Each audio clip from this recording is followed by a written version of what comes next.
Why South Sudan?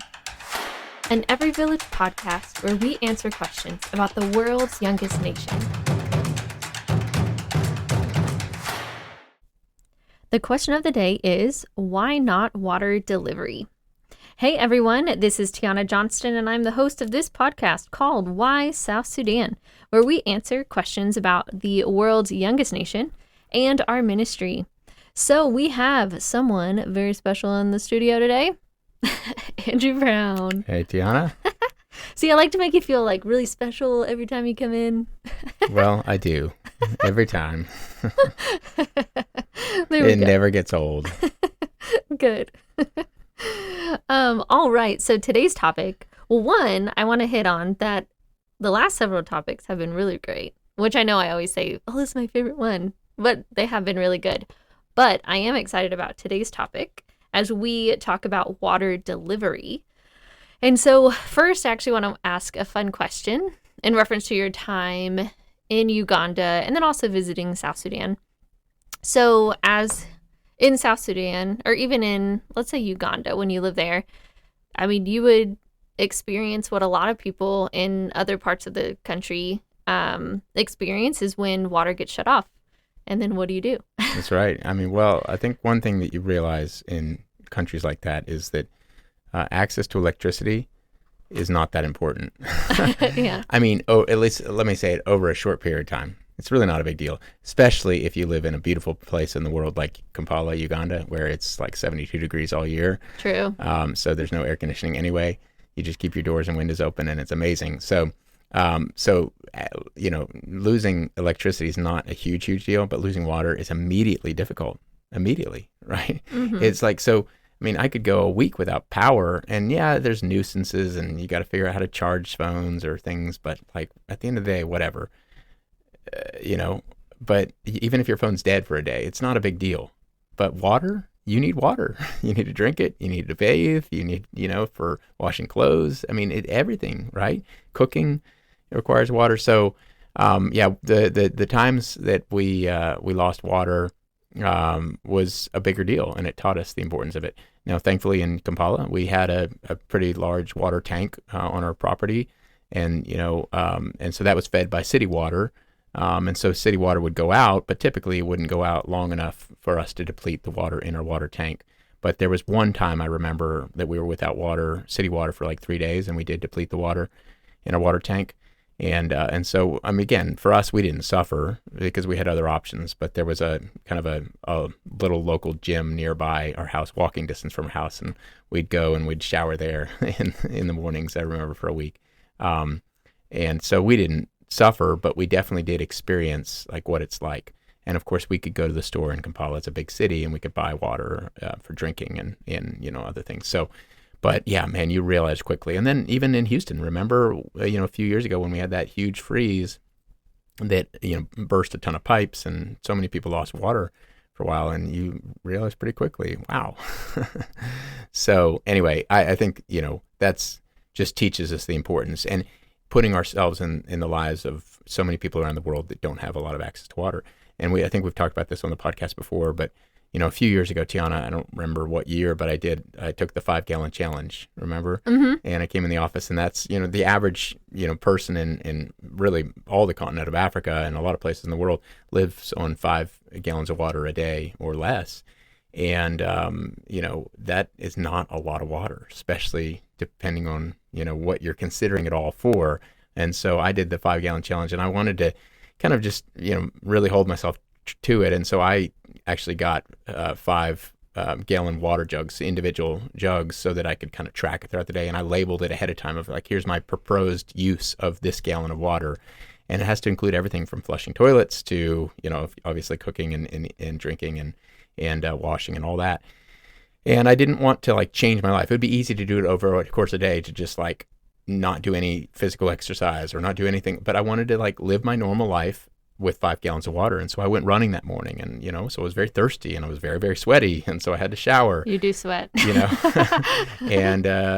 using the facilities that day and all that. And you remember throughout the day, and, it wasn't that hard for me for one day, but it wasn't easy. And let me say this, I had to be very thoughtful about my use of water. that day, but imagining it day after day after day, and it would get harder and harder because I still minimized my use that day. But, if that was prolonged over a longer period of time, and if I had kids and if I had a wife and, I do have kids and a wife, if they were taking the 5-gallon challenge as well, like it would be that much harder exponentially, right? And so, but putting yourself in the shoes of a South Sudanese for a day, it's fun. So I encourage you guys to do that. And actually it's kind of cool. I think we've got a little web page. I don't know exactly how to get there. I don't remember, but it's something like everyvillage.org/5-gallon challenge. But you can calculate, how much water do you use on average for the sprinkler system or for your washing machine, or like how many loads of laundry do you do a day, and drinking water and all that. And anyway, it's a calculator and totals up how many gallons you typically use in a day. And then it actually gives you an opportunity to donate. Like, let's say you use 120 gallons on a normal day, which is not unusual for Americans. It adds up a lot faster than we realize. Then you can donate that amount of money, according to how number of gallons of water you use per day to Water Works in South Sudan. So anyway, just kind of a fun plug. Yeah. I mean, it's so interesting to think. I think I admit that I would have a hard time here in America just because we're so used to having access of water that washing your hands, you just kind of let it go, Yeah. Or I mean, literally my husband, he love him to pieces, but he gets up in the morning, turns on the shower, and then doesn't get in right away. And I'm just you're wasting so much water, but it's just where you just have such an American mentality where it's always going to be there, Yeah. And so we just don't even realize it. So wait, are you telling me that you turn on the shower and get in right away when it's I cold? mean, not immediately. Okay, you let it but get warm, but then you jump in. Yes. Yeah. I don't dilly-dally. He just lets it run. Yeah. Yes, for Yeah, sure. And then yeah. he goes checks his work email really quick before he gets in, and I'm Yeah. like, whoa. Yeah. Yeah. Well, and I mean, I'm the same as you. I think when you live overseas, it's not like we're holding ourselves to a strict water True. usage, but we are at least aware of it. True. Yeah, for sure. It's funny. Oh my goodness, Yeah. yeah. And so even talking about water in reference to South Sudan. So the question today is, why not water delivery? So would love to know your thoughts on this. Yeah, that's a great question, and I do have thoughts. And it might be a question. People might even be wondering why we're asking this as a question, because they wouldn't. Maybe our listeners might not have even thought about that, right? Mm-hmm. But it's something I'm actually passionate about, and I have thought a lot about it. And so I just want to answer the question by, again, just helping us imagine what our world looks like, right? Every single one of us has water delivery in the United States. No ifs, ands, or buts about it. We do it. And what does that look like? Well, of course, we've got basic water delivery to our homes because of, city pipes, and we pay our monthly bill and we don't think anything about it. We get unlimited access to water, pretty much is the way we think of it, because our bill is automatically calculated. And so, in that world, that's a huge blessing. It's a huge blessing, but it does mean that most Americans never think of water usage at all. We think of it as an unlimited resource. And even for us, it's not, but, we just, don't, it's there always. But just imagine if you didn't have a tap that you could turn on and the water wasn't automatically delivered to your home, and not just to your home, but to each one of your sinks and each one of your showers and each one of your toilets and each one of your hose lines, your sprinkler system, whatever. Just imagine, for instance, how much different and harder life would be if you had just one spigot at your house. Okay, so you still have piped water to your home, but just one spigot. Well, that would affect things a lot. It would make it a lot more complicated. Getting ready for school, getting ready for work, all these things. That would be a huge luxury, though, in South Sudan, having a spigot at your home. Huge, right? And so obviously most people in South Sudan don't have that. Well, beyond just the basic piped water to our homes, many people also have drinking water delivered to their home in one form or fashion, right? So whether it is, the old-fashioned, well, I call it old-fashioned, it's still modern as well, but I remember, the Ozarka, the huge, 20-gallon or whatever those are, the water coolers that you have in, water cooler talk around the offices. Well, I remember, I think it was in high school, my parents decided, okay, we're going to stop buying just soft drinks, and we're going to, get a monthly delivery of Ozarka, bottles, and just be a little bit healthier. And we had that cooling tower thing and all that. That's one delivery. And so, they bring you two or three of those, bottles a month, and you use it up, and the next bottle's there before you have used it all up. So you don't ever think about it, right? Or it's just dumping it over. That's right. Just want to add. Yeah, you could do that. But, so that's another form of water delivery. But then another form of water delivery is just buying small Ozarka water bottles, or, I keep on pushing Ozarka. Sorry, there's not a product placement. Although if you do want to pay us for this podcast, please do. But, whatever, it's just small, personal bottles of water that so many of us drink now. And you say, well, okay, that's not water delivery because we go to the store to buy it. Well, nowadays, most people don't go to the store, right? They have it delivered to their home, whether at Walmart or whether H-E-B or whether, whatever, Kroger, or maybe we go out, we order online and we go out to the parking lot and they deliver it to our car. Either way, it's all water delivery, right? And we didn't source that water anyway, even if we go to a store and purchase it in many ways. That there's so many intricate processes that took place to get that filtered water into a bottle to sell to you. And if you think about the price of water, it is quite expensive. In fact, those small bottles of water is more expensive than gasoline. And so it's not a cheap process. But we don't think of it that way. We think of water as a free resource. Mm-hmm. It's just not. So in South Sudan, this non-free resource, this limited resource, is even more difficult. And so why not water delivery? Well, the answer, the reality of it is, the answer is because they don't even have access to water to begin with. And so I've talked about this before, Tiana, but the UN recommends one water well for every 400 people in crisis situations, every 250 people in ideal rural environments, to properly service a population group. Well, South Sudan needs, just according to nationwide surveys, it needs another 10,000 water wells to be drilled just to get to one well for every 400 people in their population. I mean, they're beyond crisis level. It's just, and 2 weeks ago or something, we got a picture from one of our water managers in South Sudan, and he was driving to Juba, I think the capital, to pick up some people, and he stopped on the side of the road because there was this huge puddle from rainwater that was all muddy and all that left over from the rains.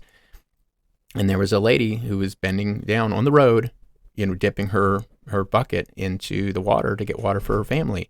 And it even surprised, maybe is the wrong term, but it just touched even our water manager, saying, man, this is why we're doing what we're doing, because there's still so many people that are drinking completely filthy water, and unimproved water sources that is just, it's brown. I mean, it's, you can have clear water that's unhealthy, but then there's water that's clearly unhealthy, right? And that's the kind of thing that the South Sudanese so many families are drinking from and using in their homes because they don't have access.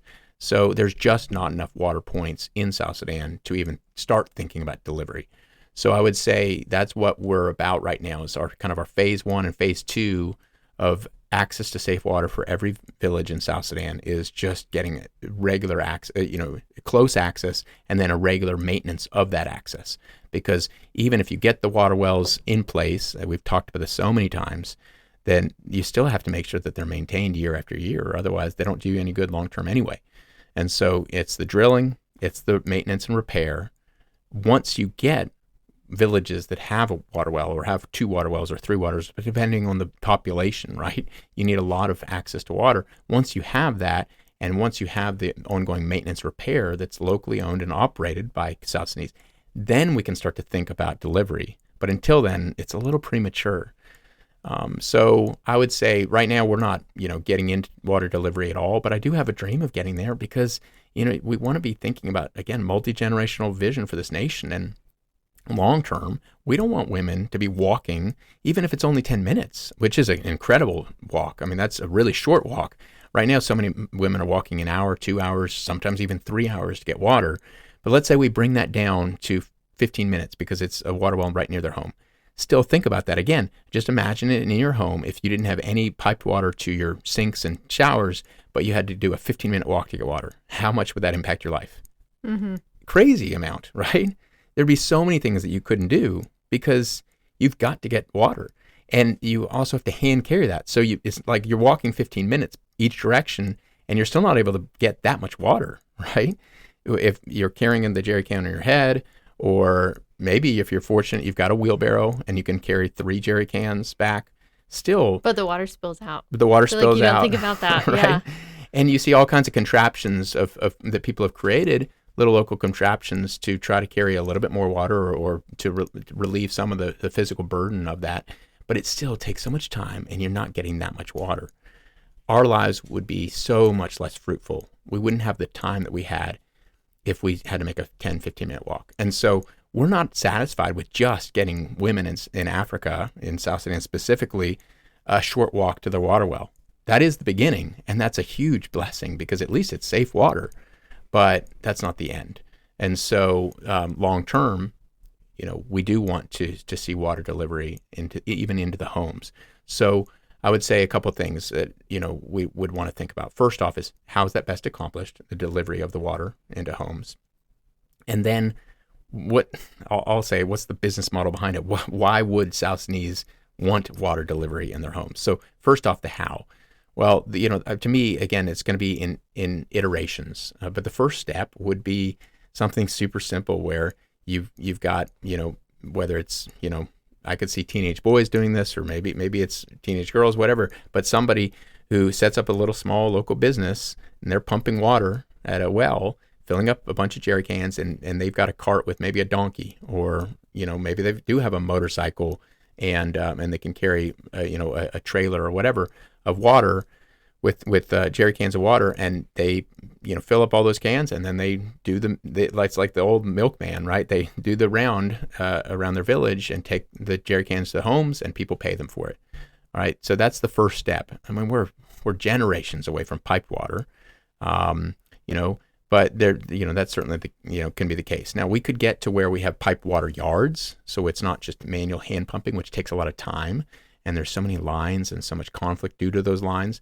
So I could see some submersible pumps being put in the years to come with solar power running those. And there's some of that in South Sudan now, but that doesn't take care of the problem of delivery. But it does make access to the surface a little bit easier and a lot more efficient.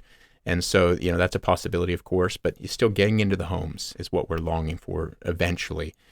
And so we definitely see that'll require some entrepreneurial spirit, cooperation. But at the end of the day, no local business solution is going to be viable without it being financially profitable. So those people are going to have to charge for water delivery. And why would the South Sudanese pay for that? First off, do they have the financial means to be able to do that? And so many homes don't have regular access to money. It's sporadic. Mm-hmm. That would be difficult right now. So we need to kind of see the whole economy in some respects kind of lifted up for people to be able to make those regular payments. So we do collect payments for a well maintenance, but the reason we can do it consistently is because it's spread out across whole villages, and they're all contributing a small amount one time a year. So they're able to kind of gather that money and make a one-time contribution. And it's spread out across, the village to be able to provide water. That's an easier model. But if you're talking about home by home being able to pay for a jerry can of water, that's going to be tough for quite a while. So economic challenges is one challenge to that. But then also, you kind of have to ask, well, why would people want to? Why would they see the value? And right now, because of culture and because of history, South Sudanese expect girls to go get water, to the point where very few fathers are, really wanting their daughters to go to school, because that comes at the expense of the family.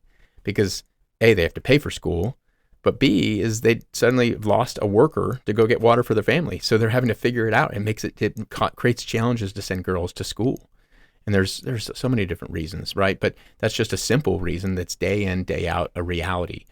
And so right now, most South Sudanese don't value the benefit of an education for girls.